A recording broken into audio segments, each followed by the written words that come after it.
दोस्तों नमस्कार दोस्तों, बता दूं कि खेसारी लाल यादव अभी जोधपुर में है और जोधपुर में वो अपनी नई फिल्म की शूटिंग कर रहे हैं। जी हाँ दोस्तों, नई फिल्म की शूटिंग कर रहे हैं जिस फिल्म का नाम है दोस्तों अपराधी। जी हाँ दोस्तों, अपराधी फिल्म की खेसारी लाल यादव शूटिंग कर रहे हैं अभी जोधपुर में।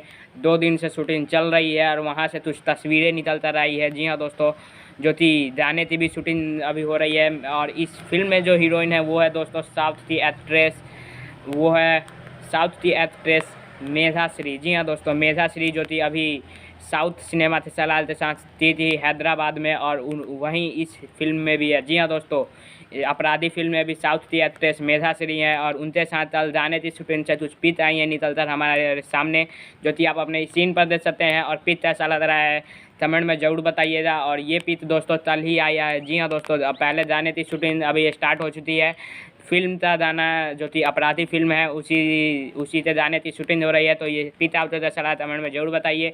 और मेधा श्री के बारे में और खेसारी लाल यादव इस चैनल के बारे में क्या जानना चाहते हैं कमेंट में ज़रूर बताइए। वीडियो लाइक सब्सक्राइब शेयर करते जाइए। तो मिलता हूँ नए वीडियो में, तब तक ले जय हिंद जय भारत।